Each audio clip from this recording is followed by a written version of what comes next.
Hello friends, welcome to बुनियाद academy. आज हम पढ़ने जा रहे हैं केमिकल काइनेटिक्स का अपना एक और टॉपिक, जिसको हम क्या बोलेंगे, काइनेटिक्स ऑफ जीरो ऑर्डर। देखिए, काइनेटिक्स चैप्टर के हमने ऑलमोस्ट 4 से 5 क्लास हम कवर कर चुके हैं। अपने यूट्यूब चैनल पर है, आपको प्लेलिस्ट में मिल जाएगी। केमिकल काइनेटिक्स की एक अलग ही प्लेलिस्ट, ठीक है, उसमें आपको क्लासेस देखने को मिल जाएंगी। तो देखिए, हम जीरो ऑर्डर क्या होता है, फर्स्ट ऑर्डर क्या होता है, सेकंड क्या होता है, थर्ड क्या होता है, इसके बारे में बेसिक हम पढ़ चुके हैं। अब हम डिटेल से पढ़ेंगे एक एक को उठाकर। फर्स्ट हम पढ़ेंगे काइनेटिक्स ऑफ जीरो ऑर्डर, इसके बाद हम पढ़ेंगे half life zero order, quarterly time zero order, ये सब कुछ हम डिस्कस करेंगे। इसके बाद हम पढ़ेंगे ग्राफ ऑफ जीरो ऑर्डर, उसके बाद हम चलेंगे फर्स्ट ऑर्डर पर। फिर यही सारी डिटेल हम किस में पढ़ेंगे, फर्स्ट ऑर्डर में, फिर सेकंड ऑर्डर में। और ये तो मैंने आपको बता ही दिया था कि केमिकल काइनेटिक्स चैप्टर जो है हर अपने एग्जाम में आता है, इंपॉर्टेंट बड़ा है। इसके अलावा हम ये नहीं है कि खाली 12th बेस का करवा रहे, नीट का करवा रहे, नहीं। आप अगर ध्यान से देखोगे, डिटेल से अगर एनालाइज करके समझोगे ना आप, तो ये आपके 12th से लेकर नीट, जेई, आईआईटी, जैम के क्वेश्चन भी सोल्व आउट हो जाएंगे यहीं से, एक क्लास से ही। और बीएससी एमएससी के सारे डाउट दूर हो जाएंगे। इसके अलावा सीएसआईआर, नेट में, गेट में जो भी अपने क्वेश्चन केमिकल काइनेटिक्स से बनते हैं, हम देखो, पढ़ना सिर्फ एक टॉपिक को एक बार होता है, टॉपिक वही होता है, लेकिन वो है कि बेसिक टू एडवांस हो जाता है कि मतलब लेवल डिपेंड करता है। तो एक बार ही क्यों ना आप इतने अच्छे लेवल से उस टॉपिक को पढ़ लो कि आपको बार बार ना तो नोट्स बनाने की ज़रूरत पड़े, और ना ही बार बार आपको ये टेंशन हो कि हमने उस क्लास के लिए पढ़ा था, नीट के लिए पढ़ा था, आईआईटी जैम के लिए नहीं पढ़ा, हमने नेट के लिए नहीं पढ़ा। तो मैंने आपको पहले ही बोला है कि सिलेबस वही होता है, हर एग्जाम में वही आना है, केमिकल काइनेटिक्स आना है, लेकिन उसको ऐसे पढ़ो आप, इस प्रकार से एक बार ऐसे नोट्स बनाओ कि एक बार अगर नोट्स बन जाए ना, फिर हमें चाहे कोई सा भी एग्जाम, जो भी एग्जाम आए, उसके लिए सिर्फ आपके पास, आपको नोट्स की टेंशन नहीं होनी चाहिए। फिर आपको सिर्फ प्रैक्टिस करनी है और रिवीजन करना है, रिवीजन पे ध्यान देना है। वही बच्चे सिलेक्शन लेते हैं तो बार बार रिवीजन करते हैं, और रिवीजन के साथ साथ वो प्रैक्टिस सेट लगाते हैं, PYQ लगाते हैं। इसके अलावा और भी क्वेश्चन की प्रैक्टिस वो करते हैं। तो नोट्स एक बार पढ़ो, एक टॉपिक की नोट्स एक बार बनाओ, लेकिन उनको पढ़ो 1000 बार, उनकी PYQ की प्रैक्टिस करो आप। इसलिए मैं बोल रही हूँ कि एक बार टॉपिक में पढ़ा रही हूँ, वो इतना डिटेल से है कि आप हर एग्जाम का के क्वेश्चन वहाँ से सोल्व आउट आप कर जाओगे। तो देखिए, कवर करते हैं हम। आज का टॉपिक अपना रहेगा काइनेटिक्स ऑफ जीरो ऑर्डर, ठीक है। तो देखिए, अब सबसे पहले समझते हैं काइनेटिक्स ऑफ जीरो ऑर्डर है क्या। तो देखिए, मैंने आपको जीरो ऑर्डर क्या बताया था कि जीरो ऑर्डर में हम क्या करते हैं, हम निकालते हैं रेट ऑफ रिएक्शन, ठीक है। अब केमिकल काइनेटिक्स में देखो, हमने करना क्या होता है, ऑर्डर में हमने क्या पढ़ा था कि हम ये देखेंगे कि कंसंट्रेशन के साथ साथ, जब से हम कंसंट्रेशन बढ़ा रहे हैं, कुछ भी कर रहे हैं, तो कंसंट्रेशन का इफेक्ट रेट ऑफ रिएक्शन पे कैसे होता है, वही होता है अपना ऑर्डर। तो हमने क्या बोला था कि जीरो ऑर्डर हम किसको बोलेंगे, अगर हम रेट ऑफ कंसंट्रेशन, किसकी कंसंट्रेशन, रिएक्टेंट की कंसंट्रेशन का उसके ऊपर रेट ऑफ रिएक्शन पे कोई भी अगर इफेक्ट नहीं हो रहा है, तो वो किस प्रकार की रिएक्शन कहलाएगी, जीरो ऑर्डर रिएक्शन। तो यही है काइनेटिक्स ऑफ जीरो ऑर्डर। देखिए, ये मैंने किसे लिखा था कि आपके नोट्स बन जाएं, ठीक है, ताकि आपको ये नहीं रहे कि मैम ने नोट्स नहीं बनवाए, तो ये आपके लिए है, ठीक है। तो आप देखिए, कोई अगर हमने रिएक्शन मानी है जो ए से पी में क्या हो रही है, कन्वर्ट हो रही है, इसका रेट कांस्टेंट मान लो क्या है, के है। तो हमने देखो रेट लिखना, rate expression, law of mass action first class में आपको मैंने सिखाया था। तो अब मैं रिकमेंड करूंगी कि आप पिछली क्लास जरूर देखें, तब आज क्लास देखो, क्योंकि हर एक क्लास का लिंक होता है एक दूसरे टॉपिक से, क्योंकि हम स्टेप टू स्टेप चल रहे हैं, ठीक है। तो आप पिछली क्लास जरूर देखना, फिर आज क्लास आपको ये लिखना समझ में आएगा। तो हमने क्या बोला था, इसका जो रेट होगा डायरेक्टली प्रोपोर्शनल होगा किसके, कंसंट्रेशन ऑफ द रिएक्टेंट की। अगर ये जीरो ऑर्डर है तो क्या हो जाएगा, यहाँ से इसके कंसंट्रेशन पे डिपेंड नहीं करेगा, खाली किस पे डिपेंड करेगा, रेट ऑफ रिएक्शन पे, ये उसके ऊपर रेट कांस्टेंट पे डिपेंड करेगा। तो हमने क्या बोला है, जीरो ऑर्डर रिएक्शन की एक प्रकार से डेफिनेशन है, the reaction in which rate of reaction, जो रिएक्शन का जो रेट है ना, वो डिपेंड नहीं करता किस पर, कंसंट्रेशन ऑफ द रिएक्टेंट की कंसंट्रेशन पर डिपेंड ना करे, उसको हम क्या बोलते हैं, जीरो ऑर्डर रिएक्शन। जो डायरेक्टली डिपेंड कर रहा है, अगर रेट को हम 2 टाइम्स कर दे, कंसंट्रेशन को 2 टाइम्स करे, तो रेट भी अगर 2 टाइम्स हो रहा, तो हमने उस रिएक्शन क्या बोला था, फर्स्ट ऑर्डर हमने बोला था। 2 टाइम्स करने पर अगर वो अपना कितने टाइम, 4 टाइम इंक्रीज हो रहा है, तो कितने ऑर्डर था वो, 2 टाइम सेकेंड ऑर्डर था। अगर कंसंट्रेशन को डबल करने पर अगर अपना रेट 8 टाइम्स इंक्रीज हो रहा था तो हमने क्या बोला था कि वो थर्ड ऑर्डर रिएक्शन है। तो यही सब कुछ है। अगर कंसंट्रेशन जो रेट है वो कंसंट्रेशन पर डिपेंड ही ना करे तो उस टाइप की किस टाइप की रिएक्शन होगी, वो जीरो ऑर्डर रिएक्शन हो। अब इस डेफिनेशन के का यूज करके हम रेट लो यहाँ से निकालेंगे, ठीक है। तो देखिए, मान लो कोई एक रिएक्शन है अपने पास, तो ये आपके नोट्स के लिए है, ठीक है। देखो कोई रिएक्शन है जो रिएक्टेंट ए है, पहले समझना है, फिर वीडियो आपके पास रहेगी, फिर आपको नोट्स बनाना है। कोई रिएक्टेंट ए है, किस में कन्वर्ट हो रहा है, प्रोडक्ट पी में, वो क्या हो रहा है, कन्वर्ट हो रहा है, ठीक है। और रेट कांस्टेंट मान लिया हमने, के मान लिया। अब आप बोलोगे मैम के नोट हमें जो छोटा सा जीरो दिखाई दे रहा है वो किस लिए, हम ये मान के चल रहे हैं कि ये जो अपनी रिएक्शन है ना वो कितने ऑर्डर है, जीरो ऑर्डर रिएक्शन है, इसलिए रेट कांस्टेंट क्या हो जाएगा, के नोट हो जाएगा। अगर फर्स्ट ऑर्डर होगी तो उस टाइम हम यहाँ पर के 1 करेंगे, अगर सेकंड ऑर्डर होगी तो हम के 2 करेंगे। अब देखो स्टार्टिंग में हम क्या लेके चलते हैं, जनरली सोचो लैब में हम कोई रिएक्शन करवाते हैं तो हम उसमें क्या लेके चलते हैं, रिएक्टेंट ही तो लेके चलते हैं। तो उस टाइम हमारे पास प्रोडक्ट तो नहीं होता। प्रोडक्ट कब बनना स्टार्ट होता है, जब अपनी रिएक्शन इनिशिएट हो जाती है, स्टार्ट हो जाती है। तो जब टाइम जीरो है ना तो उस टाइम सिर्फ अपने पास प्रोडक्ट है नहीं, सिर्फ अपने पास क्या है, रिएक्टेंट है। तो रिएक्टेंट की कंसंट्रेशन हमने क्या मान ली, ए है, उस टाइम पे प्रोडक्ट क्या है, जीरो है। कुछ टाइम बीता, कुछ टाइम के बाद रिएक्टेंट तो डिक्रीज होना, उसकी कंसंट्रेशन डिक्रीज होना स्टार्ट हो जाएगी और क्या फॉर्म होना स्टार्ट हो जाएगा, प्रोडक्ट बनना स्टार्ट हो जाएगा। तो हमने क्या किया, हमने मान लिया आफ्टर टाइम टी के बाद जो प्रोडक्ट है वो अपना एक्स फॉर्म हो चुका है, एक्स प्रोडक्ट बन चुका है। अब देखिए मान लो अगर यहाँ पर 10 था, 10 मोलर था ये, ठीक है, रिएक्टेंट, अगर यहाँ पर 5 बन चुका है तो यहाँ पर उस टाइम पे कितना रिमेनिंग रह रहा होगा, लेफ्ट क्वांटिटी कितनी होगी, ए की कंसंट्रेशन की 10 स्टार्टिंग में 5 ही बन चुका तो 5 ही तो बचा होगा। इसलिए अगर टाइम टी के बाद हम देखते हैं तो एक्स क्वांटिटी यहाँ पर बन चुकी है, स्टार्टिंग में ए थी तो ए में से तो ये एक्स बचा है, तो रिमेनिंग क्या हुआ होगा इस टाइम टी के ऊपर, कुछ सेकंड के बाद हमने टाइम नोट किया तो उसके ऊपर रिमेनिंग क्वांटिटी क्या रही है इसकी, ए माइनस एक्स, कि मीन्स जो प्रोडक्ट बन गया उसको हटा दो, जो बचा हुआ क्या बन गया यहाँ पे अपना रिएक्टेंट की क्वांटिटी यहाँ पर at time T, after time T के बाद कितनी बची है, remaining quantity A minus X यहाँ पर बची है। अब हमने law of mass action rate expression लिखना सीखा था, उसमें हमने क्या बताया था, किसी भी इक्वेशन का हम रेट कैसे लिखेंगे, रेट जो होता है वो डायरेक्टली प्रोपोर्शनल होता है किसके, कंसंट्रेशन ऑफ द रिएक्टेंट। तो कंसंट्रेशन ऑफ द रेट जो है डायरेक्टली प्रोपोर्शनल होगा concentration of the reactant, product नहीं रिएक्टेंट, रिएक्टेंट यहाँ पर क्या है, ए है। और हमने क्या बताया था, जब भी हम रेट ला लिखते हैं, रेट ला एक्सप्रेशन जब हम लिखते हैं तो यहाँ पर ऑर्डर आता है, क्या आता है, जो हमने LMN माने थे उस टाइम, तो ये क्या होता है, यहाँ पर हम क्या लिखते हैं, पावर में ऑर्डर। अब हम क्या मान के चले हैं कि ये ऑर्डर है ना, ये कितने ऑर्डर है, जीरो ऑर्डर रिएक्शन, कितने ऑर्डर रिएक्शन है ये, लेटस कंसिडर क्या मानी है हमने, ये जीरो ऑर्डर रिएक्शन मानी है। तो यहाँ पर ऑर्डर क्या आ जाएगा, जीरो। और आपको पता है किसी की भी पावर जीरो को क्या हो जाती है, 1 हो जाती है। और डायरेक्टली प्रोपोर्शनल जैसे हमने हटाया तो यहाँ पर क्या आएगा, कोई ना कोई कांस्टेंट आएगा। और जीरो ऑर्डर रिएक्शन तो कांस्टेंट हमने क्या मान लिया, के नोट हम यहाँ पर लेके चल, ठीक है, चले।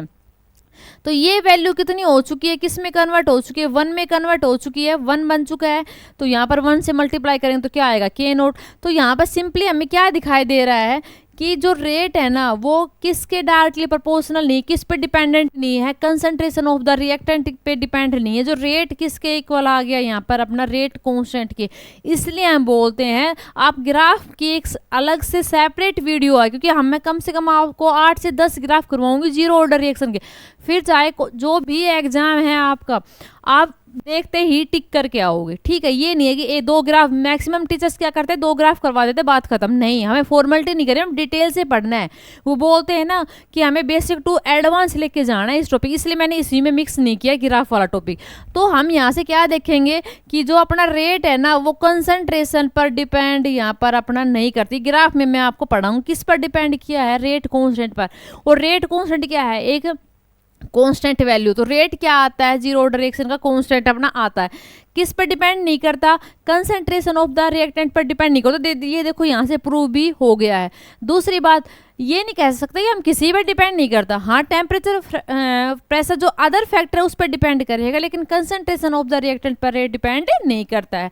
ये यहाँ तक हमने ड्राइव कर। इसके बाद देखो यहाँ पर कुछ टर्म्स है, जैसे यहाँ पर जो ए है, ए का मीन समझो, यहाँ पे आपके नोट्स के लिए इंपॉर्टेंट है इसलिए मैंने आपको बोल के तो बता दिया, लेकिन ये डिटेल मैंने यहाँ पर लिख दी।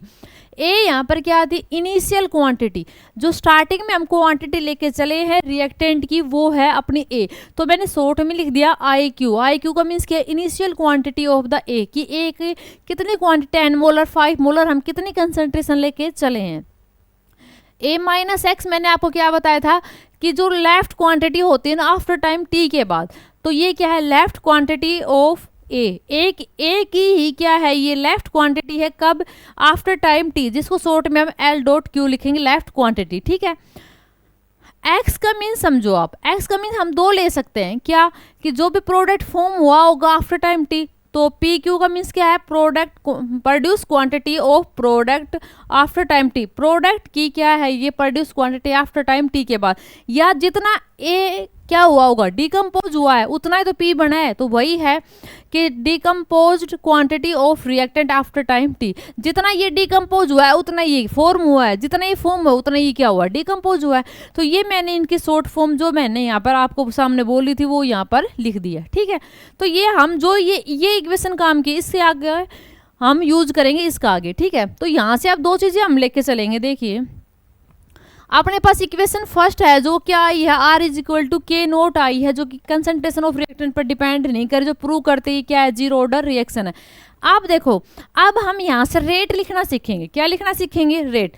तो रेट हम रिएक्टेंट का भी निकाल सकते हैं और किसका निकाल सकते हैं, प्रोडक्ट का भी निकाल सकते हैं। तो यहाँ पर देखो रेट लिखेंगे इसके हिसाब से with respect to A with respect to B, means reactant के हिसाब से और प्रोडक्ट की, या फिर आप यहाँ पे प्रोडक्ट कर सकते हो प्रोडक्ट के हिसाब से। ठीक है, रिएक्टेंट के हिसाब से हम रेट कैसे लिखेंगे, रेट लिखना मैंने आपसे ये जो रिएक्शन इसके हिसाब से रेट कैसे लिखोगे, रेट लिखना क्या बताया था कि रेट क्या होता है, change in concentration with respect to time. तो change in concentration with respect to time और माइनस आएगा, क्यों, क्योंकि रिएक्टेंट है। इसका रेट कैसे लिखेंगे, change in concentration with respect to time, लेकिन ये क्या आएगा पॉजिटिव, यहाँ पर ए की कंसंट्रेशन आएगी, यहाँ पर पी की कंसंट्रेशन आएगी, तो वही लिख रखा है। अगर हम ए की कंसंट्रेशन लिखेंगे तो minus D upon D T आएगा, क्योंकि रिएक्शन देखो ये थी, मैं यहाँ से दोबारा लिख देती हूँ। इसका रेट इसके रेस्पेक्ट में रेट लिखेंगे तो क्या आएगा, रिएक्टेंट है, रिएक्ट में फर्स्ट क्लास में मैंने आपको बताया था कि रिएक्टेंट में हम क्या लगाते हैं, माइनस साइन लगाते हैं। क्यों लगाते हैं, इसका आंसर फर्स्ट क्लास में मिलेगा आपको, तो वो फर्स्ट क्लास आपको जरूर देखनी है, मैं जरूर रिकमेंड करूंगी उस क्लास को। ठीक है, सारी क्लास देखना, फिर आज की क्लास आप नोट डाउन करना, और फर्स्ट से लेकर और जितनी भी क्लास आएगी ना आपको रेगुलर नोट्स बनाते हुए उसको चला, फिर एक सीक्वेंस से बन जाएंगे आपके नोट्स, फिर जगह जगह से आपको नोट्स बनाने की रिक्वायरमेंट नहीं रहेगी। किसका रेट आ गया, ये रिएक्टेंट का। अगर इसके रेस्पेक्ट में, प्रोडक्ट के रेस्पेक्ट में अगर हम रेट लिखेंगे तो concentration change in product with respect to time, minus नहीं आएगा, प्रोडक्ट में माइनस नहीं आता, किसमें माइनस आता है, रिएक्ट, क्योंकि डिक्रीज को शो करता है। ये सारी डिटेल मैंने आपको फर्स्ट क्लास में बता रखी है। तो ये इसका लिख दिया हमने, ये इसका लिख दिया। ठीक है, नेक्स्ट स्टेप पे आते हैं, प्रोडक्ट कितना बना है, कंसंट्रेशन ऑफ प्रोडक्ट की कितनी है। देखो ये टी किसको शो कर रहा है, एट अ टाइम टी के ऊपर, तो देखो कितनी है, कितनी है, एक्स है, तो कंसंट्रेशन ऑफ पी की जगह क्या आ जाएगी, d x by d t. तो यहाँ से रेट क्या आ गया, d x by d t आ गया।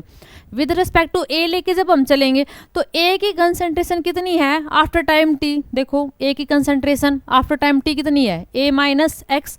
तो यहाँ पर आप किसकी वैल्यू रख दो, कंसंट्रेशन ऑफ ए की आफ्टर टाइम टी, ए माइनस एक्स। अब देखो ये है डिफ्रेंसिएशन, और हमें पता है इसका डिफ्रेंसिएशन अलग हो जाएगा, इसका अलग, माइनस माइनस यहाँ पर क्या हो जाएगा, प्लस हो जाएगा। जब हम कांस्टेंट टर्म का डिफ्रेंसिएशन करते हैं, ये हम स्टार्टिंग क्लास से ही पढ़ते आ रहे हैं, डिफ्रेंसिएशन इंटीग्रेशन आपको जो मैथ के स्टूडेंट है उनको बड़े अच्छे तरीके से पता होगा कि डिफ्रेंसिएशन कांस्टेंट का क्या होता है, जीरो होता है। जिसको नहीं पता वो ध्यान कर लेना कि कांस्टेंट का डिफ्रेंसिएशन क्या होता है, जीरो होता है। तो ये ए क्या है यहाँ पर कांस्टेंट टर्म है, तो इसका डिफरेंशिएशन क्या आ गया, जीरो आ गया, और इसका क्या रहा, D x by d T रहा। तो इसके हिसाब से रेट क्या आया dx बाई dt, और यहाँ से भी रेट क्या आया dx बाई dt। ये मैंने किस लिए आपको समझाया, आगे जरूरत पड़ेगी। रेट इसका हम क्या भी लिख सकते हैं, dx बाई dt भी हम क्या लिख सकते हैं, इसका रेट हम लिख सकते हैं। दोनों साइड से प्रूव हो गया। ए के रेस्पेक्ट में देखोगे तो भी dx बाई dt आएगा, बी के रेस्पेक्ट में देखोगे मीन्स प्रोडक्ट के रेस्पेक्ट में देखोगे तब भी क्या आएगा, dx बाई dt आएगा रेट। तो अब इसका यूज करते बड़े अच्छे से। देखो ये सारी चीजें हम पढ़ चुके हैं। रेट वाला एक्सप्रेशन क्या आया था, रेट जो होता है डायरेक्टली प्रोपोर्शनल होता है कंसंट्रेशन ऑफ ए के। दूसरा भी हमने देखा ये जीरो क्या है, जीरो ऑर्डर रिएक्शन है, इसलिए जीरो लगाया है मैंने। तो ये वैल्यू क्या बन चुकी है, 1 बन चुकी है। ठीक है, डायरेक्टली प्रोपोर्शनल को हटा के हम क्या लिख सकते हैं, के नोट लिख सकते हैं। और दूसरी बात अभी हमने सीखा है दूसरे तरीके से हम रेट, एक तो हम रेट इस प्रकार से लिख सकते हैं, दूसरा हम रेट कैसे लिख सकते हैं, dx बाई dt, जो अभी हमने इस स्लाइड पर निकालना ये सीखा है। और ये दूसरा वाला हमने यहाँ सीखा था। तो ये भी रेट था और ये भी रेट था, दोनों को क्या कर दिया, यहाँ से इक्वल हमने कर दिया। तो यहाँ से देखो क्या निकल के आया, ये सारा कुछ हम इंटीग्रेटेड रेट निकालने के लिए, डेरिवेशन करने के लिए हम कर रहे हैं। ठीक है, तो आप सोचो कि मैम क्या पढ़ा रही, डेरिवेशन चल रहा है ये। अब देखो dx बाई dt क्या आ गया, के नोट। इसको हम क्या बोलते हैं, ये अपने समरी में मैं आपको डिटेल से लिखवाऊंगी, पॉइंट करके लिखवाऊंगी, इसको स्टार मार्क कर लेना आप। Rate differential, differential rate law क्या होगा, जीरो ऑर्डर रिएक्शन का 1 मार्क्स में पूछ रहा जाए, डिफरेंशियल रेट लो, नीट का question, dx by dt is equal to K naught आई है क्या, डिफरेंशियल रेट इक्वेशन या डिफरेंशियल रेट लो, याद कर लेना। ठीक है, अब देखो इसी को अरेंज करेंगे, इसको इधर लेके आएंगे, इधर क्या आ जाएगा dx। अब इसको अरेंज करेंगे, अब कितना कुछ नहीं है। तो हमने, हमारे पास क्या रिएक्शन आई थी, dx by dt is equal to K naught. तो हम यहाँ से क्या करेंगे, इस dt को कहाँ लेके जाओ, उधर लेके जाओ, ये आ गई। तो इसको आसान बनाने के लिए ये के नोट मैंने इधर लिख लिया, के नोट dt, और dx मैंने इधर लिख लिया। अब दोनों साइड क्या करनी है, इंटीग्रेशन करना है। क्या करना है, इंटीग्रेशन। तो के नोट तो बाहर हो जाएगा, कांस्टेंट है। इंटीग्रेशन किसका होता है, वेरिएबल्स का ही तो होता है। तो dt dx है इधर, लिमिट इंटीग्रेशन में लिमिट पुट करते हैं हम। तो इंटीग्रेशन x का है तो 0 टू x चलेगा, t का है टाइम के एस्पेक्ट में है तो 0 से t तक चलेगा। जब हम इस इंटीग्रेशन करेंगे तो यहाँ पर कुछ नहीं है तो क्या है, यहाँ पर 1 है, यहाँ पर कुछ नहीं है तो क्या है, 1 है। ठीक है, मीन्स ये कह सकते हो t की पावर 0 है, यहाँ पर क्या है, x की पावर क्या है, 0 है। तो इसका इंटीग्रेशन क्या हो जाएगा, एक ज़्यादा होता है ना, तो यहाँ पर इंटीग्रेशन क्या हो जाएगा, t, यहाँ पर इंटीग्रेशन क्या हो जाएगा, x हो जाएगा। लिमिट हमने पुट कर दी 0 टू t, 0 टू x। और ये देखो मैथ का पोर्शन है तो मैं स्पीड से करवा रही हूँ। अब आपको पता है इसको सोल्व हम कैसे करते हैं, upper limit minus lower limit, upper limit minus lower, इसको सोल्व आउट करेंगे तो क्या आएगा, के नोट t, और इसका क्या हो जाएगा, x। ये मोस्ट इंपॉर्टेंट है, न्यूमेरिकल्स में काम आएगी ये वाला। K t is equal to x आ गया, इंटीग्रेटेड रेट लो, यही है आज का फाइनल रिजल्ट। ये तो था क्या, डिफरेंशियल रेट लो, लेकिन इससे ज़्यादा यूज क्या होता है न्यूमेरिकल्स में, आप ग्राफ में इसकी हर जगह जरूरत पड़ेगी इस वाले की। इंटीग्रेटेड रेट लो क्या आया, for zero order reaction integrated rate law. आपके लास्ट में मैं एक समरी बनवा दूंगी। जीरो ऑर्डर की काइनेटिक्स भी हमने पढ़ी है, रेट लिखना हमने सीखा है, लॉ ऑफ मास एक्शन सीखा है, डिफरेंशियल रेट लो सीखा है, इंटीग्रेशन रेट लो सीखा है। इसके बाद हम हाफ लाइफ सीखेंगे, क्वार्टर लाइफ सीखेंगे, ठीक है, सब कुछ ग्राफ सीखेंगे। तो सभी का एक पेज की हम समरी बनवा दूँ सारे फॉर्मूले, लेकिन फिर भी डिटेल से तो हमने एक बार पढ़ना जरूरी है। तो जीरो ऑर्डर रिएक्शन के लिए इंटीग्रेटेड रेट लो, क्या कोई पूछे तो क्या कहोगे, K naught T is equal to X. ठीक है, यही थी फाइनल आपकी क्या, काइनेटिक्स ऑफ जीरो ऑर्डर। आज कल की क्लास में आएगा हाफ लाइफ और क्वार्टरली लाइफ टाइम निकालना, उसके बाद मैं आपको पढ़ाऊंगी क्या, ग्राफ। ठीक है, छोटी क्लास है, इंपॉर्टेंट क्लास है, बहुत सारी इंफॉर्मेशन इस क्लास के अंदर आपकी छुपी हुई है, तो ध्यान से देख लेना। आज हमने क्या सीखा है, काइनेटिक्स ऑफ जीरो ऑर्डर। कोई भी डाउट आता है तो आप कमेंट बॉक्स में जरूर लिख सकते हैं, और अपने टेलीग्राम चैनल को बुनियाद एकेडमी को ज्वाइन करना ना भूले। कोई भी क्वेरी, कोई भी डाउट आता है तो आप कमेंट बॉक्स में लिखिए। ज़्यादा से ज़्यादा इस प्रकार की वीडियो देखने के लिए बुनियाद एकेडमी चैनल को ज्वाइन करें। Thanks for watching.